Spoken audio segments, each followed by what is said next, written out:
We're going to cover the Shroud of Turin. It's one of the subjects, along with near-death experiences and the resurrection, that Gary is considered expert in.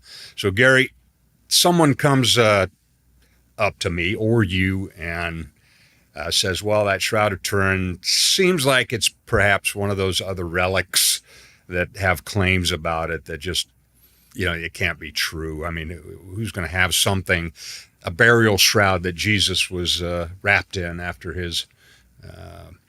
was crucified and is buried?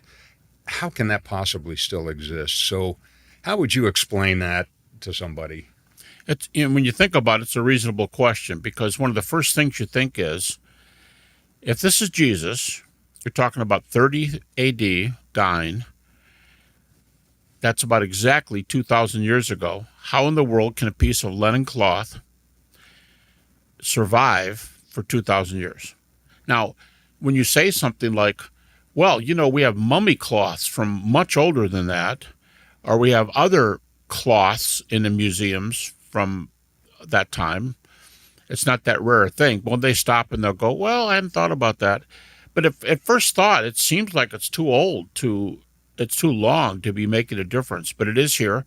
And one of the main theories that might help us a little bit is that the shroud was kept hermetically sealed, you might say, in a wall for several hundred years on its journey, and it was hidden from icon destroyers on the way from between Israel and up to Western Europe, where it's been for hundreds of years.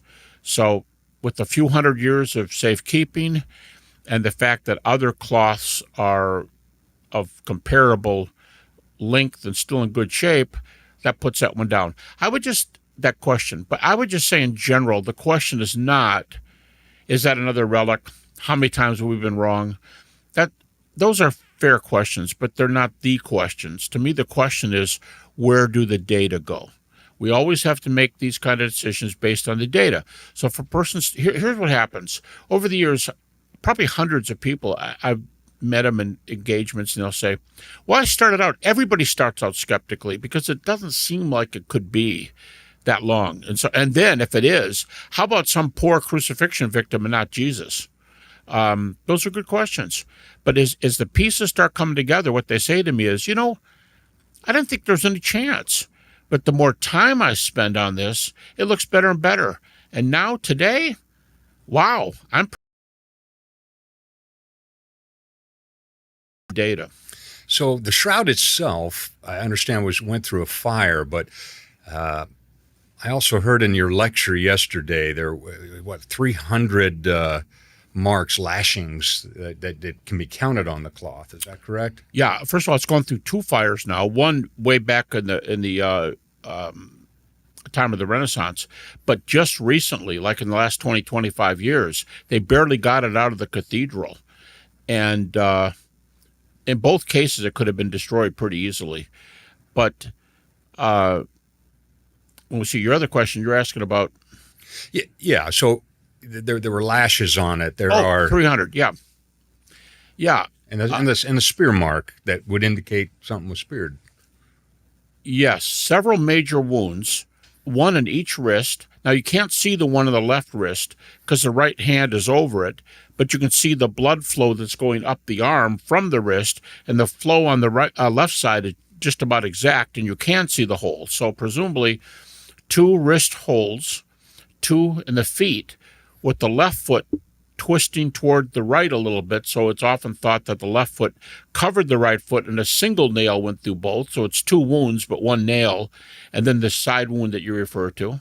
You got the what looks more like a not a crown of thorns, but like a skull cap of thorns. He's pierced throughout the not just a little wreathlet, but throughout that on his head. But these whipping marks are over basically every inch of his body, with the exception of his face, his forearms, and his feet. All the rest are covered. Now, and this is the most common supposition, if the flagrum, the Roman tool that had these strips of rawhide, was sometimes of bone or pieces of metal connected, it looks like there were 3 with each lash. You go, well, how would they know that? Because the groupings on the shroud are often in threes. So you say 300 times, you divide by 3, perhaps. And some of those are estimates because the shroud was in a fire, so the shoulders burned out. And you have to, and other parts are burned. You have to estimate at the same amount of marks that are now, how many would there be probably in the areas that are charcoal right now that are burnt through. And so if you do it that way, you'd have to divide by 3. If there are 300, that's 100 lashes. That's probably still too many. But I would say 40 or 50 lashes is fair, with each time being hit by 3 pieces of, and what's on the end are like dumbbell-shaped pieces of lead. They look like little tiny weights that you would lift, a single weight that you would lift up and down with one arm. They're small. Close-ups show little tiny, like I said, they look like a dumbbell, 3 of them. So you get hit with 3 of those every single time. Sometimes they sharpen the edges, so it was designed to gouge human flesh upon contact. It was really a nasty instrument, and it's a nasty death. Yeah. I noted yesterday as well, you mentioned that in the 1980s it was carbon-14 dated, and it came back Middle Ages. Right.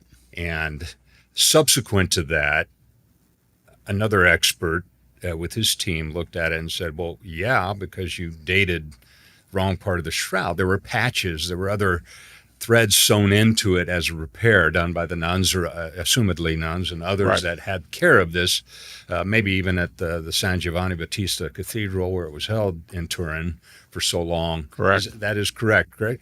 Now, one of the things you said that was compelling to me is you showed artwork that was consistent with the appearance that was on the shroud. There's some very strange things in the Yeah. shroud that when somebody paints a living pre-crucifixion Jesus, he's not been beat up, but he's got the same wounds in the same places, including Wrinkles.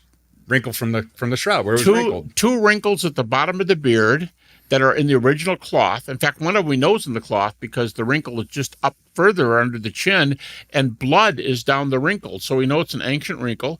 But below that, there's 2 wrinkles, and I mean, here's the supposition. This is Jesus, for crying out loud. I'm picturing him. And if this is Jesus and there's 2 lines below the beard, well, then I have to put 2 lines below the beard. There's a triangle shape, looks like some kind of watermark or wound between the eyes, and a line that goes across the forehead. And darned if they don't put the line that goes across the forehead. And what's a triangle doing between the eyes? What's the line doing down here? And that piece of artwork, I guess the oldest one that you saw that you showed was 600 AD, right? The oldest one goes back to the 6th century, 500s.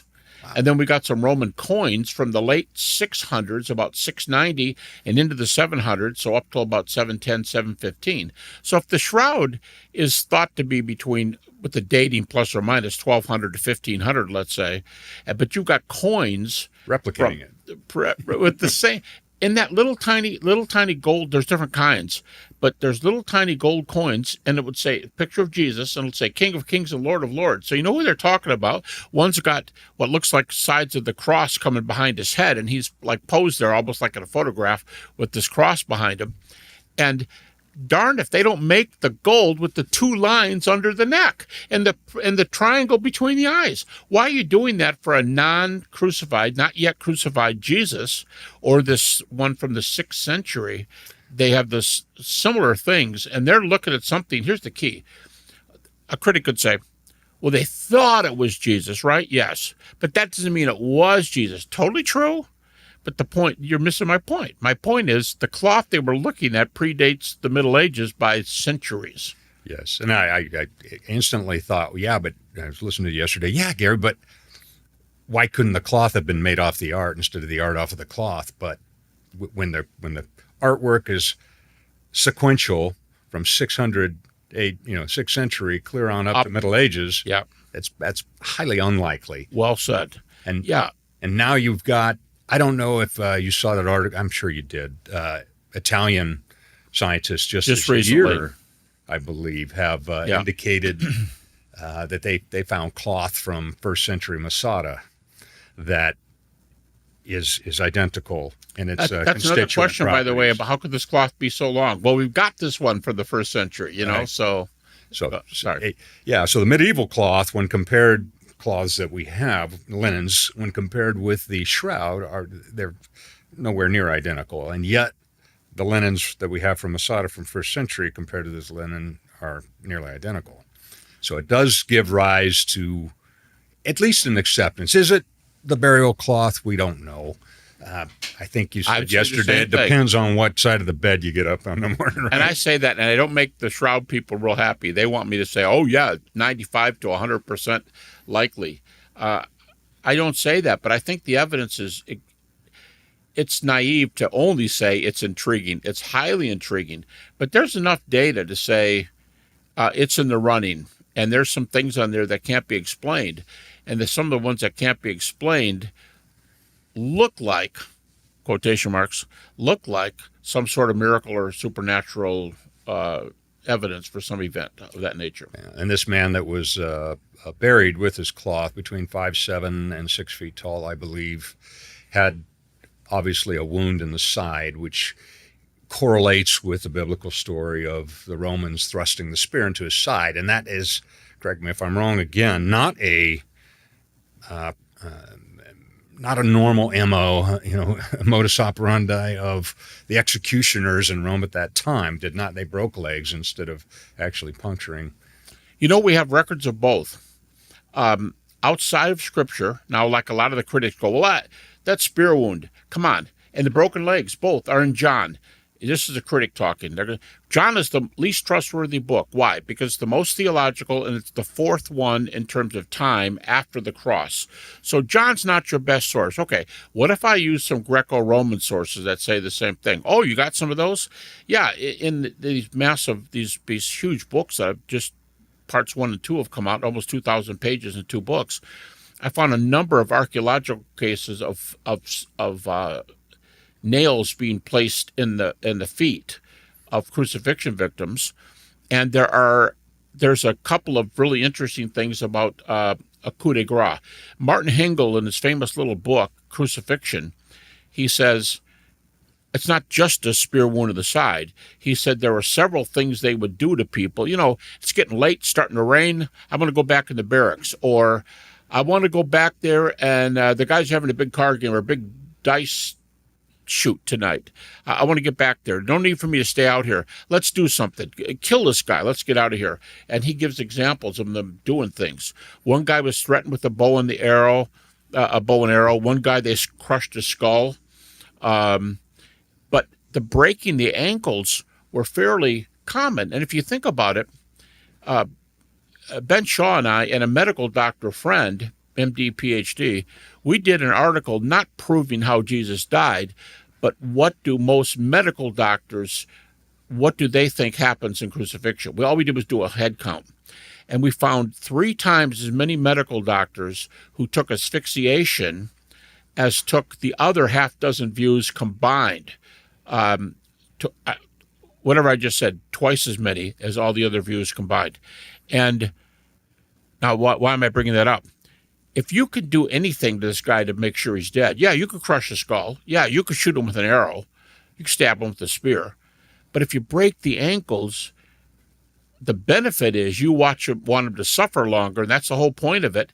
You break a guy's ankles or leg bones, and all of us know that if your life depends on doing pull-ups, you're not living for very long. Especially me. Hey, I'm putting myself in there too.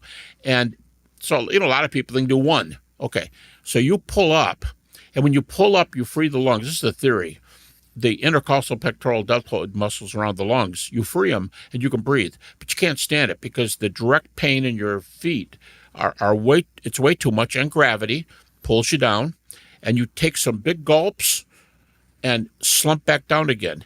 And if you're hanging in the low position for any amount of time, in the actual experiments, German experiments during World War II, they experimented with this, and in one of the experiments, the men in the experiments, volunteers to be crucified. Now, all they did was tie their wrists to 2x4s and let them hang a little bit off the ground. Now, I realize it's not the same as crucifixion, but it's close. These guys were losing consciousness in a maximum of 12 minutes. So it's going to be over quickly if it was only that. So, well, then why was he on the cross for hours? Well, he's pushing up. He's gagging, gasping, going back down. And that's one of the reasons, that's just one of the reasons crucifixion is so nasty, not to mention the pre-beating, not to mention, you can't move, cramps in your legs, cramps in your arms. But if you smash the ankles, the guy can't pull up, and it makes a lot of sense to break ankles. But we also have references to piercing the body. And one Roman source says, very, very helpful statement, when a guy is dead on the cross and the family wants the body to bury it, the centurion may take the dead body down and give it to the family to bury after one final crushing blow is delivered to the corpse. And the word that's used in Latin is a military term, and the instrument that's used in this process is used of a sword, a spear, or an axe. So you might crush the chest with an axe, stab with a spear, pierce with a sword, and it's what makes sense. Why did they do that to Jesus? Yes, it was the Gospel of John, but maybe John got it right. They went to each of the men, broke their ankles, didn't break Jesus' ankles. You go, well, where'd they get their MD? Johns Hopkins? No, you don't have to have an MD. An experienced centurion would know, if you're hanging on the cross, if the guys are passing out in this one experiment in 12 minutes, you're probably passing out in 12 minutes-ish.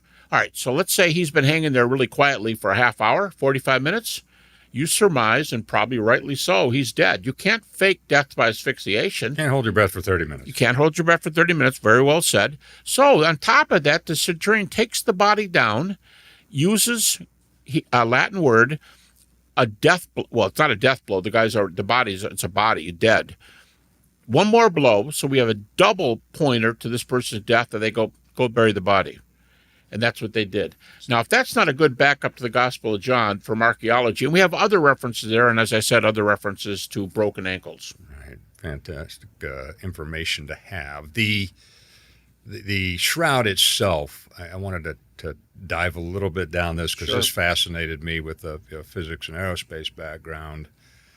The image on the shroud was not just one of blood hitting the cloth, body fluids perhaps, in a state of decay causing stains on cloth. It was a very different imprint on this cloth. So if we know that it is not recent, that it correlates best with experts, both with redating and with chemical analyses, that it is very old, probably first century, that it has all the marks on it that one might expect from gospel stories. We're left with, could it have been painted on, or could they have killed some poor sap, in an effort to, when Constantine's mother, was bringing all these relics and assigning values to certain things in the Levant area, couldn't this have been one more thing that they just decided, to do just as a, coup de grace against any skeptics for this new religion that Constantine had put together or brought together of both pagan and Christian religions? So, but if one is thinking all that, that's a reasonable thought. But tell me about as you mentioned yesterday, radiation. What sort of event could have imprinted that on it, and why is that really the only explanation? Several on all those things. Paint, dye, or powder. There is no... Now, you're talking to these scientists. By the way, you're talking about your military background. Most of these scientists that did the 7-day investigation were from the Los Alamos laboratory, from the Jet Propulsion Lab, and from places that worked on the nuclear, the bomb that was dropped in Japan, right? Was it Los Alamos? Yes. I'm trying to remember. Well, these guys are... Ray Rogers, the chief chemist there, was a major chemist at Los Alamos. Sam Pellicore, a skeptic, not a believer, who's doing the physics work on the shroud, was from the Jet Propulsion Lab. These guys have this same kind of background you're talking about. And here's what they say on the surface. They look at it with electron microscopes. They're trained to do this. No paint, dye, powder on the surface, which can account for the surface image. But one reason for that is if you take a fibril, let's take a thread that's as big as my finger. That's going to have to be blown up to be that chubby. But if you take a thread that's as big as a finger, and it could have as many as 200 fibrils part of the thread. The image on the shroud is on the top fibril only. It doesn't now the blood sinks through, but the image is not on the back of the top thread. Now think about what do we know from paint, dye, powder? Oh, how about a dry application like powder? Yeah, well, it's still going to chemically you're going to flunk the test. And so it doesn't fit any of these things. Now the image on the cloth, there's about 4 reasons to believe this. It's very strange. First of all, I already said it's superficial. It's only the top fiber. We don't know how to do that today. We can't reproduce that. To get it. Well, I suppose if you really had a lot, you could probably get something on the top of one thread, but it's just not anything if some guy's dying, you slap a cloth around him, it's not going to be something you're going to do real quickly and just get everything on the surface. But that's superficial. It's non-directional. I didn't even mention this yesterday, but non-directional, we have a photograph of non-directional in one of our books. And non-directional means picture coloring book, and you go like this. You get tired. That's direction. That's directionality. There's no directional movement on the shroud. It just happened.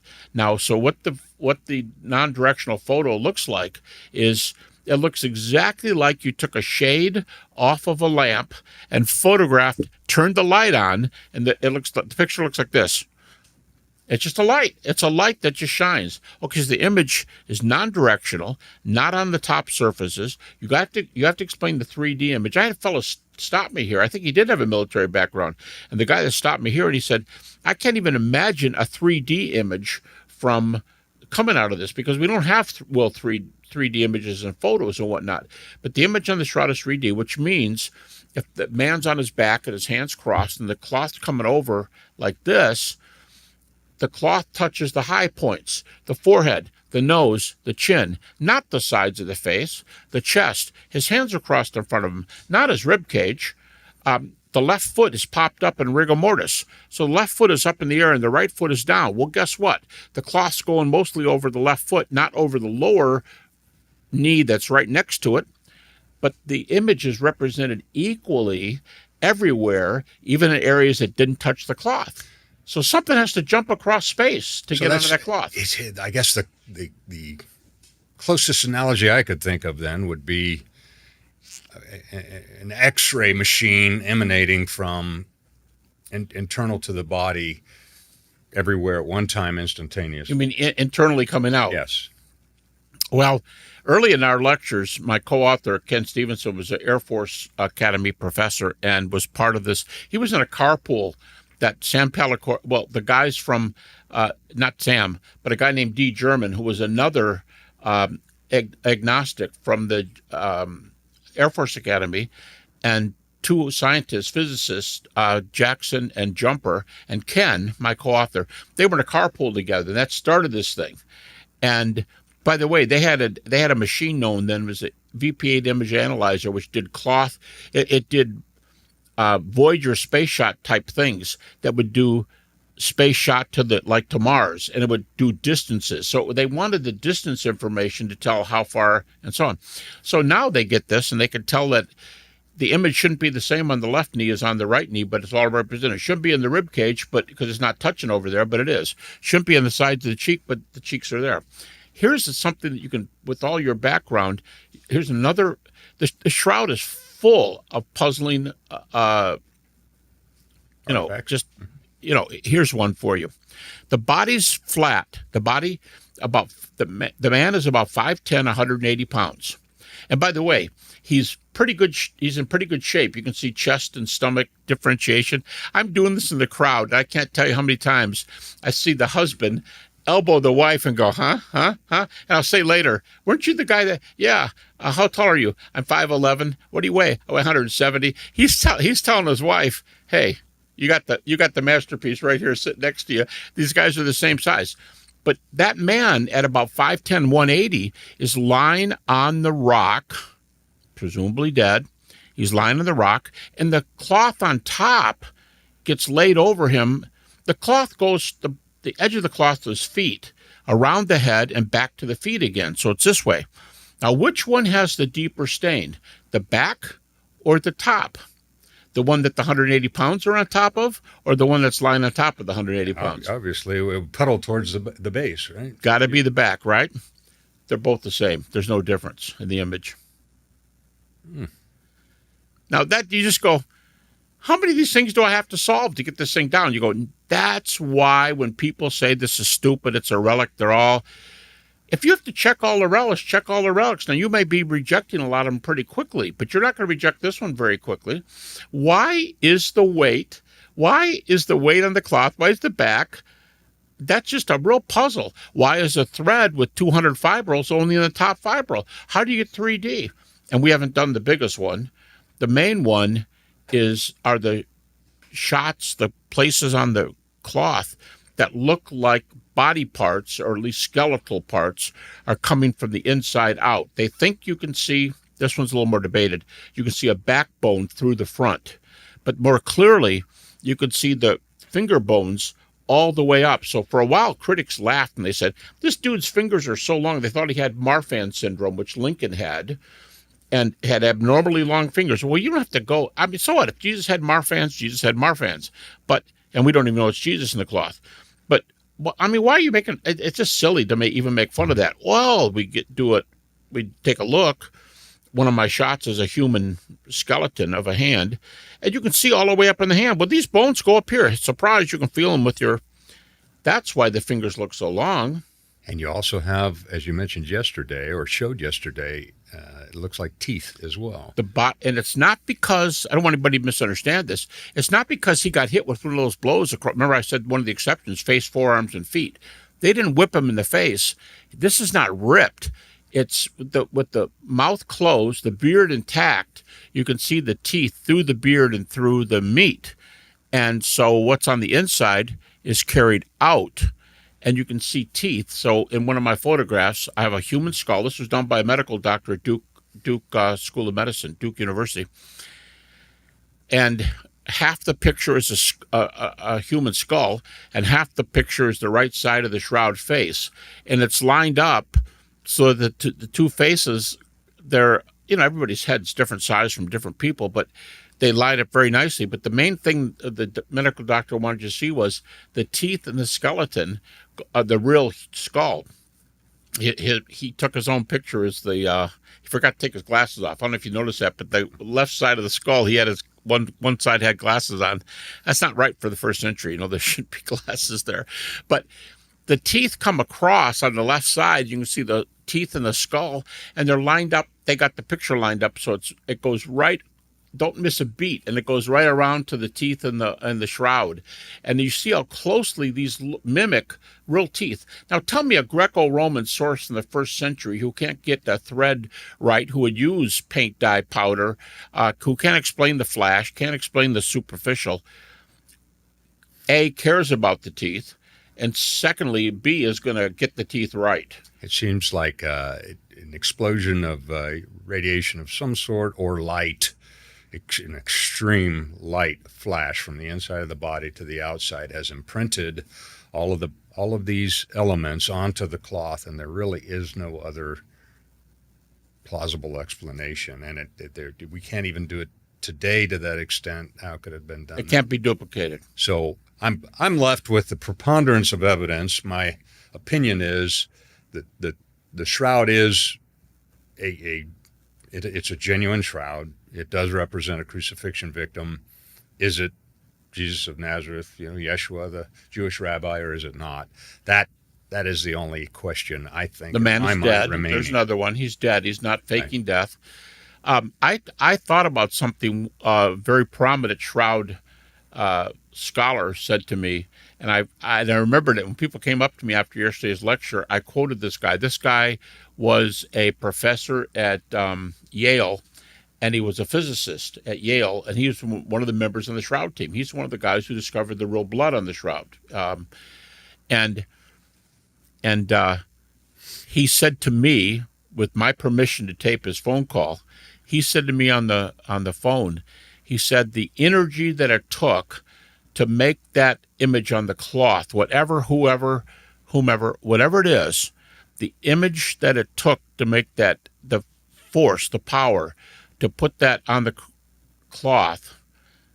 No matter how much I think about this, you probably get a kick out of this. He said, if that energy were converted to nuclear energy, it would have leveled the city of Jerusalem.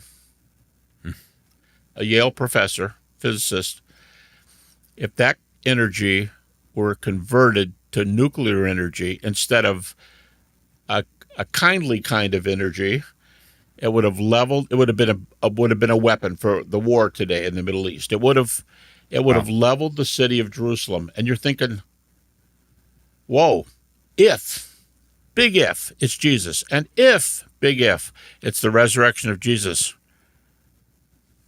I think God could speak that into existence. You say, we are faced here with a very enigmatic a mystery, but it could be. Well, one guy concluded, an Oxford grad who wrote one of the early books on the Shroud, he said, consider this, he ends his book, the Shroud image could be a photograph of the resurrection of Jesus.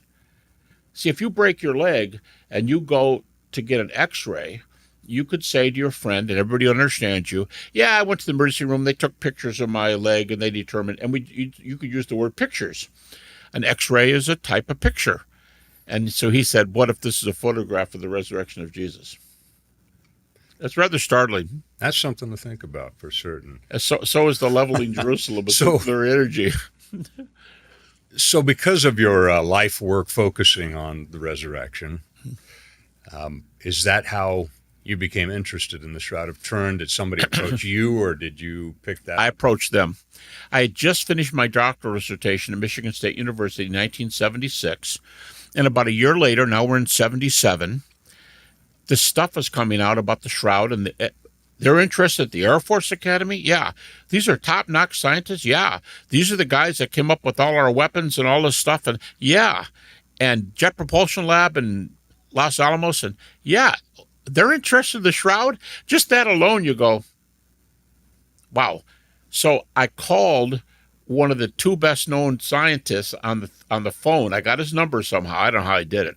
I called him one night, and I said, hey, would you talk to me for a little while? I'm doing a book on the resurrection. I'd like to put a little something here, maybe an appendix on the Shroud. Could I say something? And the guy, I got to know him later, he PhD in that field, and he said,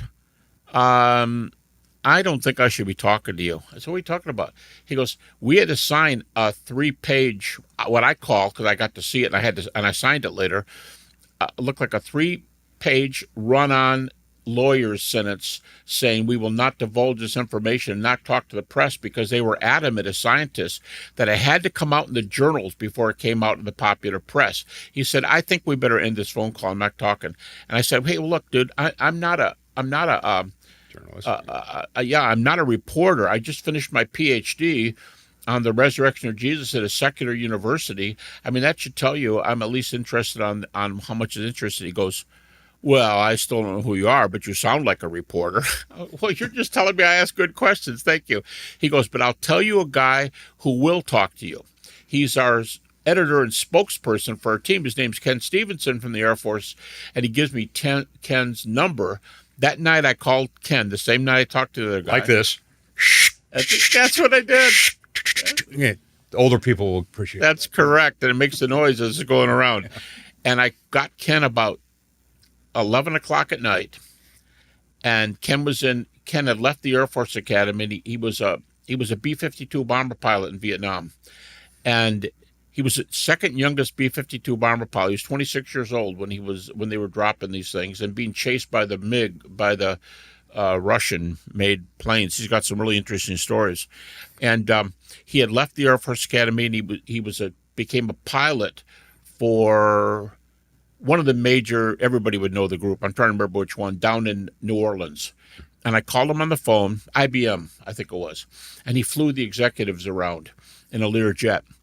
And I called him, and he goes, "Did you say you're a Christian?" "Yeah, Ken, I am. I teach up here at that time I was at Tyndale College in Detroit, and you're doing a book on the resurrection, huh?" "Yeah, Ken, I just finished this PhD." And we just hit it off. That phone call went for 3 hours until about 2:00 in the morning. And this is what happened in the phone call. In fact, I was just with Ken on a broadcast, and Ken shaking his head yes while I'm saying this. I said to Ken, "Hey, Ken, you've gotten some of the results back already." "Yeah."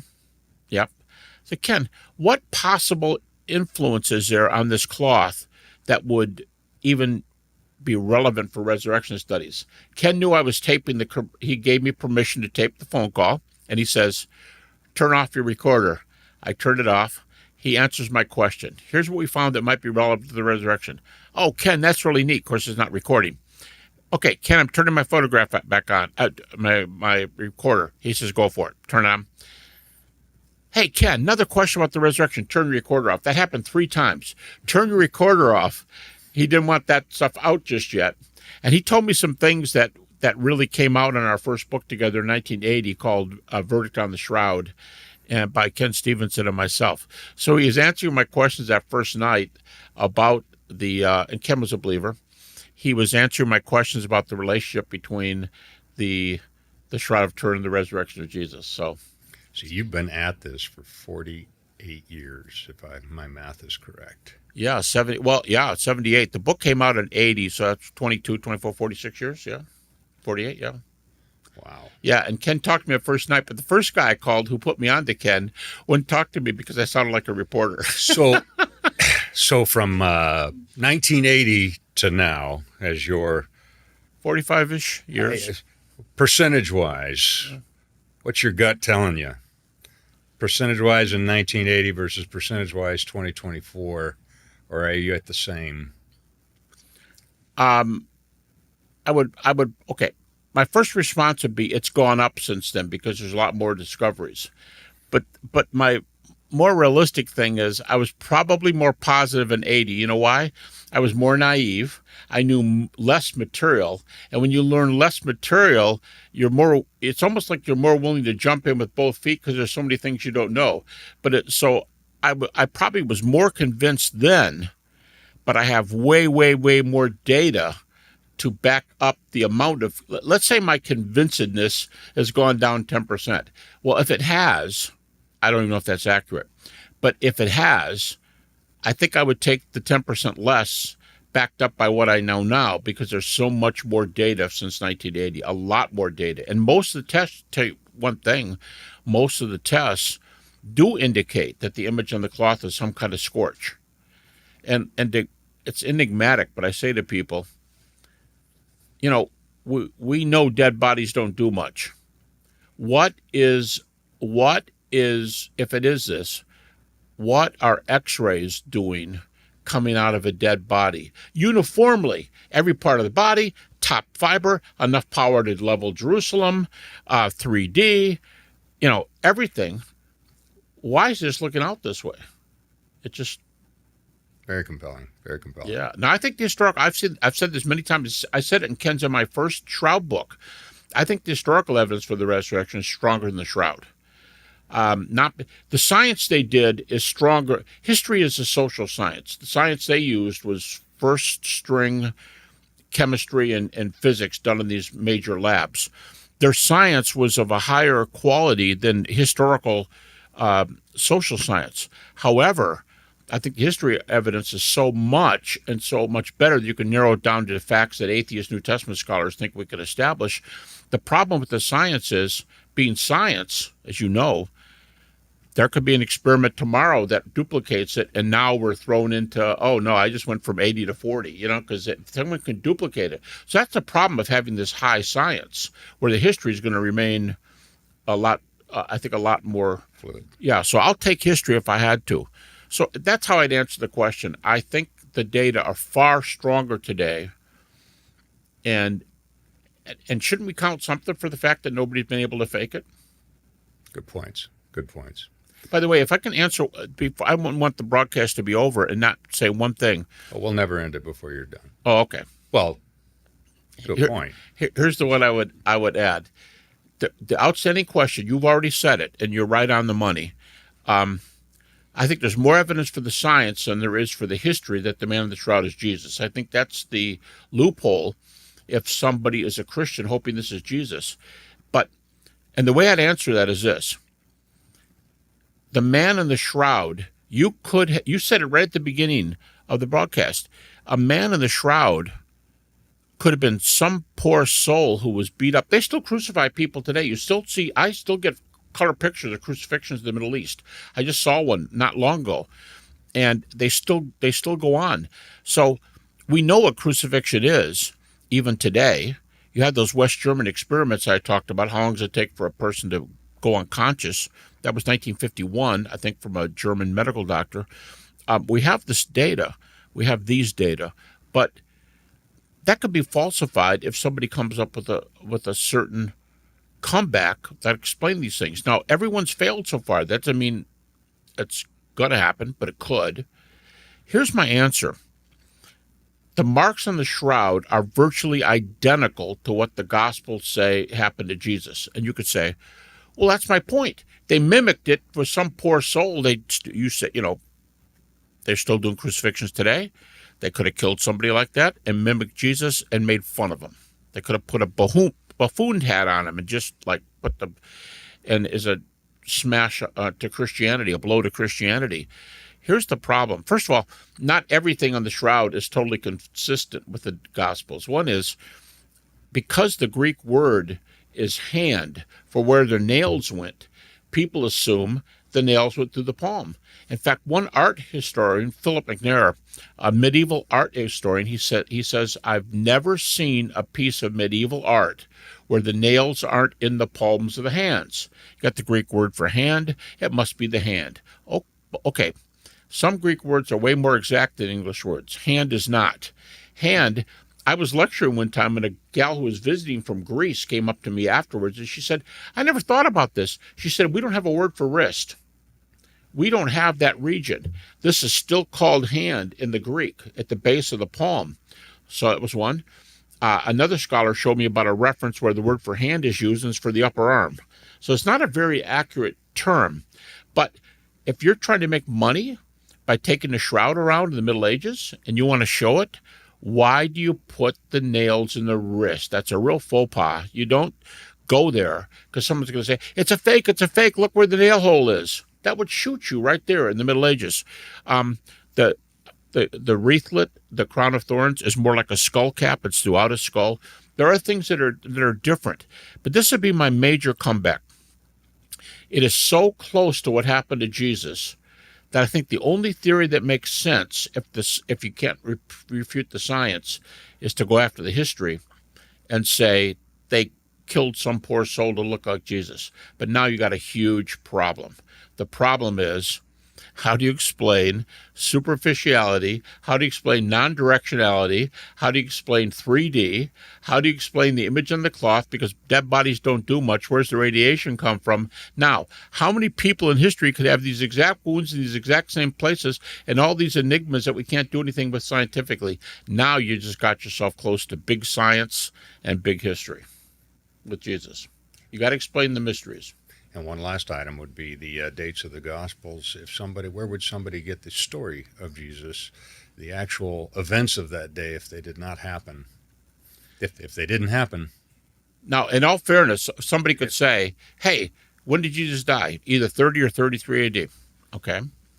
What happened in 66 to 70 AD, the Jewish-Roman War? What happened in 70? They crucified thousands of people outside of Jerusalem. So they could go from the crucifixions they knew from their time. Right. And so you could say, oh, we know a lot about crucifixion, and we do. But the more you know about crucifixion, the better the shroud looks. That's what I think. Right. Well, thanks very much for joining today. I Enjoyed it. You have great questions, and your insight shows that you do work in those areas because you ask some very specific things that cut down to that nail very specific areas that I won't get from most reporters. I've done a lot of interviews and lectures on the Shroud. Most people don't have the kind of background to ask those kind of questions. So it was very good. You did a very good job. Thanks for your insight and years, decades of experience on this topic.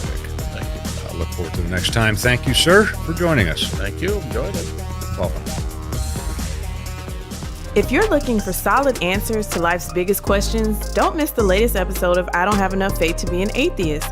Find it on Apple Podcasts, Spotify, Pandora, iHeart, OnePlace, and Podchaser. Tune in, discover the truth, and share it with someone who needs it. Let's keep spreading the truth together.